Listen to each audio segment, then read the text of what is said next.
Salam uşaqlar. Deməli bugün bitki və heyvanların insan həyatında rolu 6-cı sinifin axırıncı fəslindəyik və bununla da 6-cı sinif bitir və gələn dərslərdə də inşallah 7-ci sinifi izah edəcəmsə onun izahına başlayacağam. Gəlin indi bu mövzu ilə tanış olaq.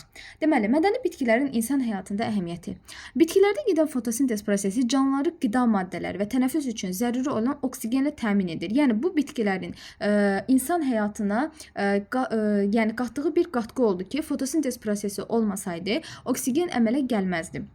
Həmçinin bitkilər iqlimi yumşaldır, onu daha rütubətli edir, güclü küləklərin qarşısını alır. Yəni ağaclar hündür olanda ağaclar qoymur ki, yəni külək güclü olsun, onların qarşısını alır. Kökləri vasitəsilə torpağı bərkidərək onun aşınmasına mane olur.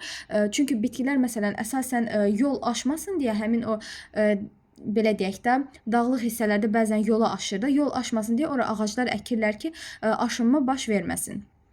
Bitkilərin əhəmiyyətindən bəhs edildi burada. Deməli, mədəni bitkilər hələ qədim dövrlərdən insanlar bitkilərin qida, müalicəvi və estetik əhəmiyyətə malik olduğunu bilirdilər.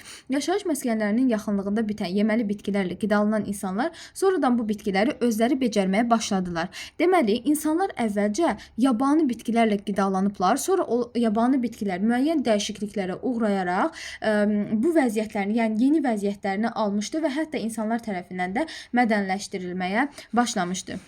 Minilliklər ərzində bəzi bitkilər güclü dəyişikliklərə məruz qalaraq mədəni bitkilərə çevrildi. Mədəni bitkilər insanlar tərəfindən becərilən bitkilərə deyilirdi. Qədim dövrdən becərdiyi bitkilər dənli bitkilər olmuşdur. Buğda, düyü, qarğıdalı bunlar hesab olunur. Burada sxem var. Mütləq sxemə baxmalısınız. Mədəni bitkilər. Burada göstərilən bütün bitkilər mədəni bitkilərdir və nəyə nə aiddirsə onda oxumalısınız. Məsələn, dekorativ bitkilər qızılgüldür, asıradır. Yem bitkiləri yoncadır, acı paxladır, ədviyyə bitkiləri xardalcirə və s. Yəni bunların hamısını oxumalısınız. Keçməyin ki, bu elə belə şeydir. Xeyr, testdə düşür bunlar. Yəni hətta hansı tərəvəz bitkisidir, hansı bostan bitkisidir oxumağınız vacibdir. Dekorativ bitkilər. Bitkilərdən daim zövq almaq üçün insanlar dekorativ otaq bitkiləri yetişdirirlər və əksəriyyəti də tropik ölkələrin nümayəndələri olduğundan öz yaşadığı şəraitə uyğun olaraq qulluq edilməlidir. Məsələn, burada göstərilibdir kalanxoya. Şəklini görürsüz. Hibiskus, sanseviera və aloe göstərilibdir. Bunlar həm dekorativ bitkilərdir, həm də ki, iltihab əleyhinə dərman kimi istifadə edilən bitkilərdir. Bu kalanxoya bitkisi əksər yəni məktəblərdə pəncərələrin qabağına qoyurlar. Həm dekorativ olaraq, həm də əsasən də iltihab əleyhinə dərman kimi istifadə edilir bunlardan və dərslikdə olan şəkillərə mütləq baxın. Çünki ola bilər ki, sizə şəkil göstərə bilər. Adını deməz, amma şəkil göstərər ki, bu bitki haqqında göstərilən yəni hansı mülahizələr doğrudur. Ona görə də tək-tək şəkillərə baxın. Ümumiyyətcə, kitabdakı bütün şəkillərə baxın. Ondan sonra digər arumla kala kimi otaq bitkilərdə canlı barometr sayılır. Sual düşə bilər ki, hansı bitkilər məsələn canlı barometrdir? Arum və kala. Havanın dəyişməsi zamanı yağışın yağmasından əvvəl kalanın yarpaqlarından su süzülür. Yəni bu da artıq canlı barometr, yəni havanın necə olacağını göstərdi.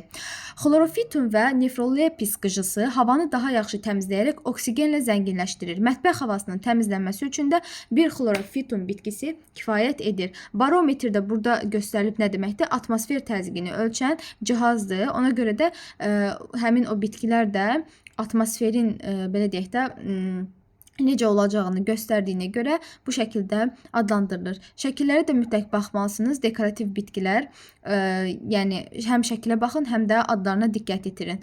Deməli, kaktuslar radioaktiv şüalanmanın qarşısını alır. Bunun da belə bir özəlliyi var. Südləyənlər, difenbaxia kimi bəzi otaq bitkiləri zəhərli olduğu üçün onlarla ehtiyatlı davranmaq lazımdır. Burada olmalıydı difenbaxia, bəli. Difenbaxiyanın şəkli, yəni əgər məsələn tutaq ki, siz bunun yarpaqlarına əlini vursaz, zəhərli olduğuna görə tez əlinizi sabunla yumalısınız, diqqətli davranmalısınız bunlarla.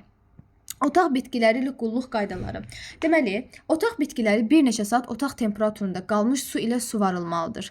Bitkinin kökünə havanın daha yaxşı keçməsi üçün vaxtaşırı onun torpağını ehtiyatla yumuşaltmaq lazımdır. Çünki kökə zərər gəlməsin. Bitkinin yarpaqları vaxtaşırı nəm əski ilə təmizlənməlidir. Çünki bitkinin yarpaqları toz olur. Əgər təmizlənməsə, bitki düzəməlli tənəffüs edə bilməz. Bitki qurumuş yarpaq və budaqlardan təmizlənir və dibçəyi təmiz saxlanılmalıdır. Yəni, əgər bitkinin çiçəkləri quruyub tökülür, yarpaqları quruyub tökülür dibinə, bu da onun torpağının düzgün, oradan da yəni köklərinin düzgün nəfəs ala bilməsini təmin eləmir. Yəni, çətinlik törədir. Buna görə də təmizləmək lazımdır.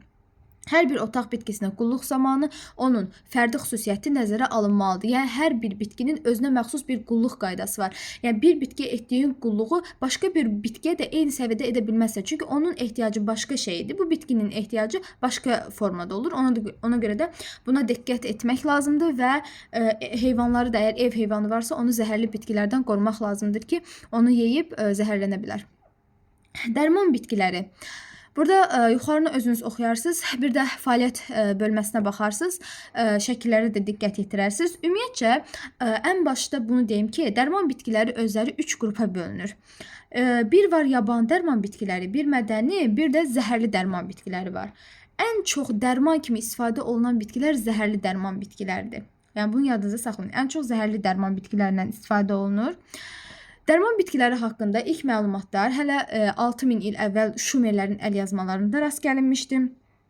Və 2 cür olur, mədəni və yaban dərman bitkiləri. Ağac, kol və ya o çəkili nümayəndələri olur. Yabani və mədəni olmaqla 2 qrupa bölündü. Yaban dərman bitkiləri çöllərdə, meşələrdə bitir və onlar o qədər geniş yayılırlar ki, heç insanların yəni onu əkməsinə ehtiyac olmur da. Yemişandı, moruqdu, sürvədi, kəklik otu, andız, çoban yastığı, çöl qatır quyruğu, bağa yarpağı adları əzbərləməlisinizmi? Bəli, əzbərləməlisiniz. Mədəni dərman bitkiləri zəfəran, nanə, boranı, gülünbahar kimi bitkilər, bunlar isə insanlar tərəfindən becərilir. Müalicə məqsədi ilə bir çox kənd təsərrüfatı bitkilərinin müəyyən hissələrindən, burada şəkilləri də mütləq baxarsınız. Məsəl üçün, qarğıdalının saçaqlarından istifadə edirlər, heyvə və balqabaq toxumlarından istifadə edirlər. Bir də burada zəfəran bitkisini görürsünüz. Zəfəran bitkisi də bir çox xəstəliklərin müalicəsində istifadə olunur və harda yetişdirilir? Məsəl üçün, Abşeronda uzun illərdir ki, zəfəran bitkisi yetişdirilir və burada şəkilə diqqətlə baxsaz, burada qırmızı bu zəfəran bitkisinin dişiciyidir. Yəni, ondan da dərman kimi həmin hissəsindən istifadə edirlər. Bəs nəyə xeyirdir bu zəfəran bitkisi? Ürək, damar, sinir, ifrazat və cinsiyyət sistemi xəstəliklərində geniş istifadə edilir. Balqabaq toxumundan qurd xəstəliklərinə qarşı, şəkərli diabetin, ürək, böyrək xəstəliklərinin müalicəsi zamanı istifadə edilir. Mütləq bunların nədə istifadə edildiyini də əzbərləyin. Situasiyaya belə düşə bilər bu. Hətta mən görmüşəm. Yəni, bir neçə imtahanda, qəbulda görmüşəm ki, qoyurlar və onu yazırlar ki, hansı xəstəliklərin müalicəsində istifadə olunur, hansı bitkidir və s. və ilaxır. Yəni, ona görə əzbərləyin. Zəhərli dərman bitkiləri. Murdarça, dəlbəng, xanım otu, dəmrov otu və quş üzümü qiymətli dərman bitkiləridir. Amma onlarla qidalanma insanda ağır zəhərlənmələr səbəb olur. Yəni, bunlar ancaq və ancaq dərman kimi istifadə oluna bilər. Bu qida kimi heç vaxt istifadə oluna bilməz. Çünki təbii ki də zəhərlənmələrə səbəb olur. Burada bir xanım otu bitkisi ilə zəhərlənmə zamanı hansı proseslərin baş verməsi yazılıbdır. Ürək bulanma, qusma, göz bəbəklərinin genişlənməsi kimi hallar baş verə bilər. Ona görə də ümumiyyətcə ehtiyat edin ki, tanımadığınız heç bir bitkini yeməyəsiniz, qidalanmayasınız. Belə bitkilərə toxunduqdan sonra da əlləri mütləq yumaq lazımdır. Çünki dəridən də qana keçə bilər, orada da zəhərlənmələr verə bilər. Respublikamızda dərman hazırlamaq məqsədi ilə itburnu meyvələri, çoban yastığı, kəklik otu, qaraqınıq, boymədənə, yemişanın çiçək və meyvələri, palıd qabığı və s. toplanaraq müalicə məqsədi üçün istifadə edilir. Məsəl üçün, siz bu cümləni oxuyanda bu cümlə sizə adi, sadə bir cümlə kimi gələ bilər. Yəni, əgər diqqət yetirməyənlər bunu belə ötüb keçəcək. Burada bizə zaten ipucu verir ki, deməli, meyvə kimi itburnunun, daha doğrusu dərman kimi itburnunun meyvələrindən istifadə edilirmiş, çoban yastığı, kəklik otu, qaraqınıq, boymədənə, yemişanın çiçək və meyvələrindən istifadə edilirmiş, palıdın qabığından istifadə edilirmiş. Yəni, burada artıq özü dedi bizə. Bunlar toplanır və dərman kimi istifadə edilir. Yenə də tapşırıqlara mütləq baxarsınız. Heyvanların əhilləşdirməsi və insan həyatında rolu. Məməllərin əhilləşdirilməsi hələ qədimdən başlayıb, amma müasir dövrdə də davam edir. Yəni, bir çox məsələn, seleksiya 11-ci sinifdə daha yaxşı keçiləcək bu sizə, onda öyrənəcəksiniz. Və insanlar vəhşi turları əhəlləşdirir, müasir iri buynuzlu malqara cinsləri yaradırlar. Və bunu da insanlar əsasən ətlik, südlük və qoşqu heyvanı kimi saxlayırlar. Yəni bunun üçün yaradırlar ki, bu mənə yaxşı ət versin, süd versin, qoşqu, yəni daşıyan bir heyvan kimi mənə yararlı olsun. Və belə güman olunur ki, müasir qaramal cinsləri olan inək və camışların əcdadı o dövrlərdə yaşamış, Avropa və Asiya turu olmuşdur. Bura diqqətli oxuyun, diqqət yetirin. Və ümumiyyətcə insan həyatında atların da müəyyən rolu vardır və belə deyim də, onların əcdadları əvvəllər təbiətdə vəhşi halda yaşamış Prjevalski atları və tarpanlar olmuşdur. Əsasən minik atları da Azərbaycanda olan minik atları Qarabağ, Qazax diliboz və Quba atları kimi at cinsləri yetişdirilir. Və insanın əhəlləşdirdiyi həşəratlar bal arıları və tut ipək qurdudur. Bal arılarından bal, arı zəhəri, vərəmum, arı südü və mum, ipək qurdunun hazırladığı sapdan isə təbii ipək parça alınır. Ev heyvanlarına qulluq və gigiyena qaydaları. Ev heyvanlarını saxlayarkən onlara daim qulluq göstərmək, onlar üçün yem tədarük etmək, saxlanıldığı yerləri daim təmizləmək lazım gəlir, onsuz da hər kəsin bildiyi kimi. Və belə deyək də, bəzən ev heyvanlarından insanlara müxtəlif xəstəliklər keçə bilər. Təbii ki də, məsələn, insan çiğ süd içdikdə və ya duzsuz pendir yedikdə bruselyoz da xəstələnə bilir. Ona görə də, o dəqiq bilmirəm, yalan deyirəm, amma bu pendiri 40 gündürmü, bir aydırmı duzda saxlamaq lazımdır ki, orada nə ki insana yəni xəstəlik keçirə biləcək orqanizmlər var, onlar məhv olsun. Ona görə də duzsuz pendir, çiğ süd içdikdə bruselozla xəstələnə bilir insan. Bruseloza yoluxmuş xəstənin oynaqlarında ağrılar baş verir, hərarət yüksəlir, ümumi zəiflik müşahidə olunur. Bu səbəbdən də ev heyvanları ilə təmasda olarkən müəyyən gigiyenik qaydalara əməl edilməlidir. Həmin gigiyenik qaydaları da tanış olarsınız, oxuyarsınız. Canlıların insan sağlamlığında rolu. Deməli, ilk öncə zəhərlənmələr. Kənd təsərrüfatı bitkilərinin məhsuldarlığının artırılması ilə onlara gübrələr verilir. Lakin gübrələrin normadan artıq istifadə edilməsi insan üçün təhlükəli ola bilər. Məsələn, tərəvəzin tərkibində azotun normadan çox tapılması ağır zəhərlənmələr törədir. Bəzən insanlar qida məqsədi üçün istifadə etdiyi göbələklərdən də zəhərlənirlər. Zəhərli göbələklər hansılardır? Yalançı tülkü qulağı, milçək qıran, solğun əzvay aiddir. Bəs insan yeməli göbələklər, zəhərli göbələkləri onsuz da bildik, zəhərlənir. Bəs insan yeməli göbələkdən zəhərlənə bilərmi? Bilər. Nə zaman? Göbələk çox köhnə olduqda yeməlidən belə zəhərlənir. Parazitlər. Xəstəlik törədən mikroskopik göbələklər insan dərisində göbələk xəstəliyi törədir. Göbələk xəstəliklərinə məsələn ekzema, dəmirov, ondan sonra məsələn saç qıran. Saç qıran özü belə göbələkdir. Saçda başda olan göbələk xəstəliyidir. Bununla 10-cu sinifdə daha yaxşı epidemiologiya dərsində daha yaxşı tanış olacaqsınız. Deməli, bu xəstəlik bir insandan digərinə şəxsi əşyalardan ayaqqabı, corab, dəsmal istifadə zamanı asanlıqla keçə bilir. Xarici parazitlər və daxili parazitlər olmaqla parazitlər iki qrupa ayrılır. Təbii ki də xarici parazitlər eksoparazitlər, daxili parazitlər də endo, yəni endo-daxili parazitlər adlanır. Xarici parazitlər birədir, bitdir, genəldə xaricidir. Yəni bunlar adamın orqanizmin içinə keçmir də, elə deyil. Dərinin üzərində, gözə görünən yerdə parazitlik edirlər, ona görə də xarici parazit adlanır.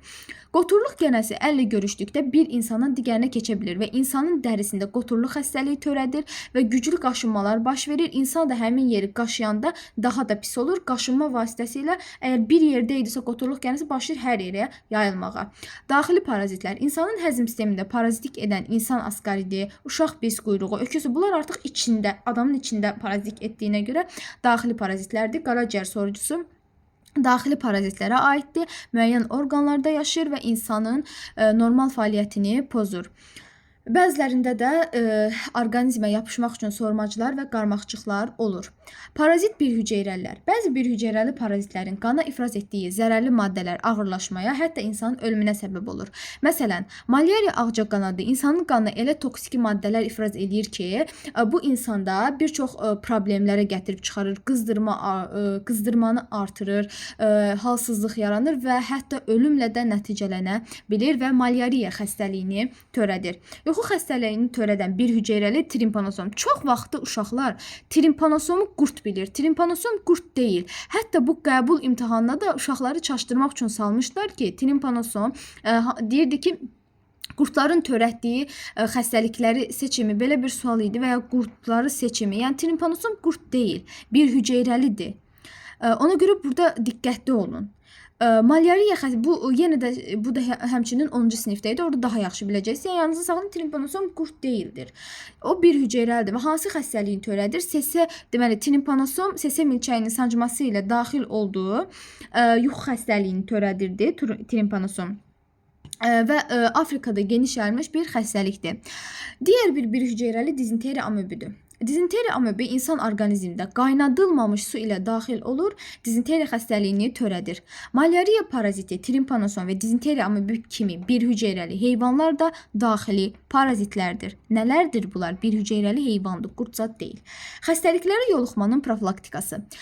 Xəstəliklərə yoluxmanın qarşısını şəxsi gigiyena qaydalarına riayət etməklə almaq mümkündür. Hamı bilir ki, parazitlərin daşıyıcıları ilə mübarizə məqsədi ilə bataqlıqları qurudurlar, əraziləri təmizləyirlər, dezinfeksiya, sterilizasiya kimi işlər aparırlar. Sonra parazitlərin yayıldığı ərazilərdə yaşayan insanlar vaxtaşırı peyvəndləmə olunur. Düzgün qidalanma. Deməli, qidalanma insan orqanizmi ilə xarici mühit arasında baş verən maddələr və enerji mübadiləsini təmin edən bir prosesdir. Və gün ərzində qəbul etdiyi qida insanın onun qida rasionu adlanır. Orqanizmin fəallığı və inkişafı üçün qidada karbohidrat, zülal və yağların olması çox vacibdir. Bu maddələr qida maddələridir. Normal işləməsi üçün həmçinin vitamindir, mineral maddədir, su da zəruridir. Burada cədvəl göstərilibdir. Oxumalısınızmı? Təbii ki də oxumalısınız. Hər bir vitamini əsasən bax çalışın ki, yəni yadda saxlayasınız. Bir dənə orada qaraciyər görürsünüzmü? Hər vitaminin içərisində demək olar ki, qaraciyər var. Yəni qaraciyər özü vitaminlərlə zəngindir. Bir dənə C vitaminindən başqa ki, qaraciyərdə yoxdur. Çünki C vitamini ancaq belə deyək də bitki mənşəli qidalarda olur, amma digər bütün vitaminlərdə qaraciyərin adı çəkilir. Mütləq aid olduğu bitkiləri yəni əzbərləməyə çalışın və həmçinin də avitaminoz, yəni ki, vitaminlərin çatışmamazlığı zamanı hansı xəstəliklərin yaranması da testlərdə sizə düşə bilər, situasiyaya da düşə bilər. Yəni əminliklə bunu sizə deyirəm. Və vitaminlər haqqında bu məlumatı da verim ki, vita həyat deməkdir. İlk dəfə Funk tərəfindən elmə gətirilmişdir. Yenə qeyd edirəm, cədvəli mütləq oxuyun, əzbərləyin. Vitaminlər orqanizmdə hansı prosesləri yerinə yetirir? Tənzimləyici rol oynayır, böyüməsi və normal inkişafını təmin edir. Çatışmaması avitaminoz adlanır, ciddi pozuntular yaradır. Qida piramidası nədir? Gündəlik qidanı təşkil edən maddələr müəyyən nisbətdə olmalıdır. Yəni, qida piramidasında ən aşağıda un məmulatları göstərilib. Yəni, bizə deyir ki, un məmulatlarını daha çox qəbul etməlisiniz. Ondan sonra meyvə, tərəvəz daha çox yeməlisiniz. Sonra ət, balıq, quş, süd məhsullarına üstünlük verməlisiniz. Ən axırıncı, ən az isə yağ və şirniyyat yeməlisiniz. Amma indiki dövrdə, yəni tərsinədir, yağ və şirniyyata daha çox önəm verilir. Un məmulatlarının yerinə yağ və şirniyyat, yəni onu daha çox yeyirik biz. Amma belə olmamalıdır. Qida sağlamlığımızı pozmuş oluruq belə halda. Və Ümumdünya Səhiyyə Təşkilatının gündəlik qida piramidası şəkildə göstərilən nisbətini tövsiyə etdi. Qida piramidası müxtəlif yeyinti məhsulları yerləşən 4 dənə səviyyədən ibarət oldu. Birinci səviyyəsi ən çox yeyilən yarma və un məhsulları təşkil etdi. İkinci səviyyə meyvə, tərəvəz, üçüncü ət və süd məhsulları, dördüncünü isə yağ və şirniyyat məmulatları təşkil etdi. Yəni əgər bu piramidaya əslində əməl olunsa, ki təəssüf ki əməl olunmur, qida sağlamlığımızı qorumuş olarıq. Burada mütləq tapşırıqlara da baxın. Bu qədər artıq, yəni 6-cı sinifin bütün dərslərini, fəsillərini tək-tək izah elədik. Gələn dəfədə inşallah 7-ci sinifin izahları gələcək. Sağ olun. Yəni nəsə başa düşmədiyiniz bir şey olsa da şərhlərdə qeyd edə bilərsiniz.